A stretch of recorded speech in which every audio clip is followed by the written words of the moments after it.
I'm starting. What?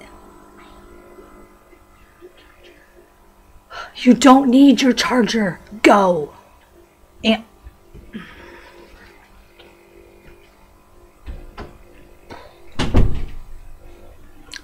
hello everyone, it's Kayem.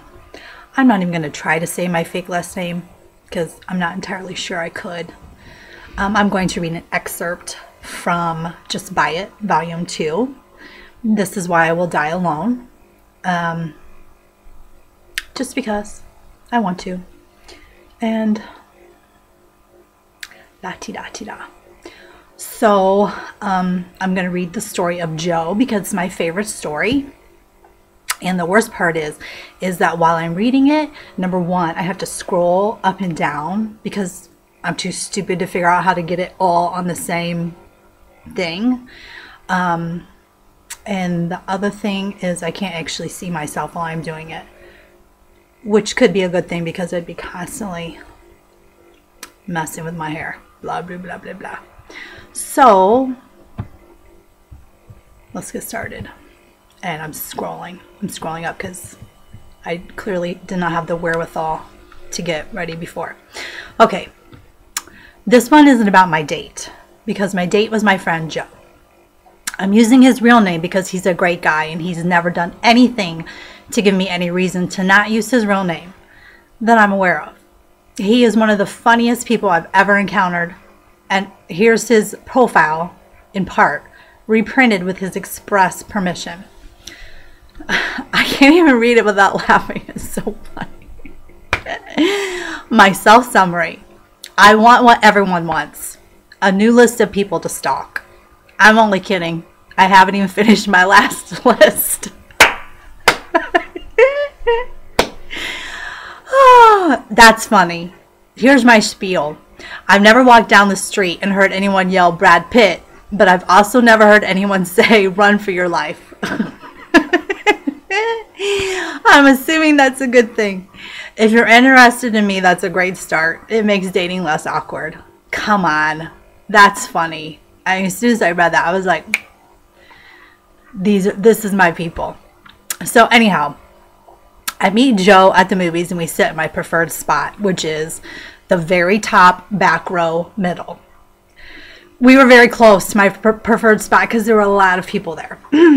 So about 3 or 4 seats down from us in the primo middle seats were these 2 young guys.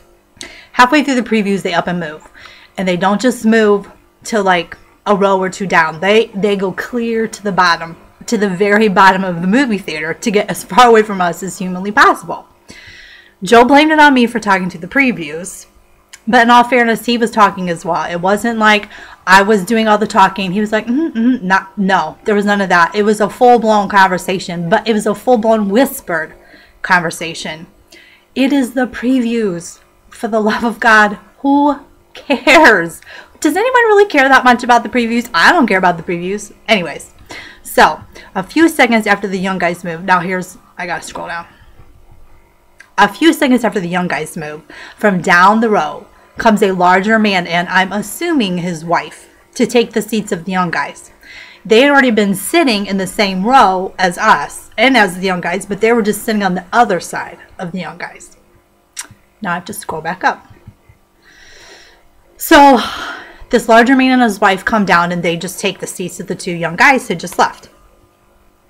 The movie starts, and I'm not sure when I noticed it, but at some point I did notice the incredibly labored breathing of the larger man. And this was a very serious movie. It was The Remnant. Yeah, that's how you say it, The Remnant. So there were a lot of very, very quiet parts. So like the whole movie theater would be in a hush. And then all of a sudden you would hear...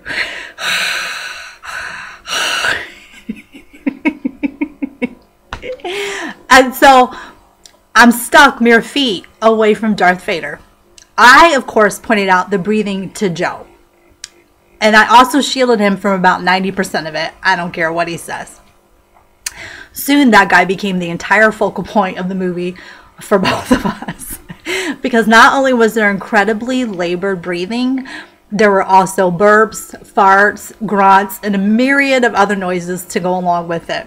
If there was a hole on this man, that a noise could be emitted from, he used it with wild abandon. The burps and the farts were so guttural, I swore I could feel the heat coming off of them. Like, they would go, and then you sit there, and a few seconds later, it was like, and then I would just turn, like, yeah. I'm shielding him from it. That's why he didn't feel the heat. I have to scroll down again. As if the noises and the breathing weren't enough, he also felt compelled to utter his opinion on virtually every scene. And he didn't whisper or even use a voice reserved for normal conversation. Oh, no. He was projecting his own voice over the movie. Make no mistake, people, this was a one-man show. He wanted to make sure that everyone knew that the bell in the dilapidated church was really big. It was like one of the scenes in the movie where, I don't know if this is a spoiler or not, but what's his face? I almost said Brad Pitt. Leonardo DiCaprio is like having a dream sequence where he sees his dead son, and it's a very poignant, sad moment. And they're in this dilapidated church, and this guy is like, boy, that bell's really big. I mean, it's like, really? But anyways,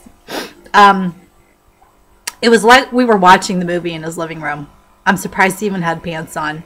He threw fistful after fistful of popcorn and raisinets down his gullet while he shouted, burped, farted, moaned, and breathed. No, I'm sorry. He death rattled for 2.5 hours.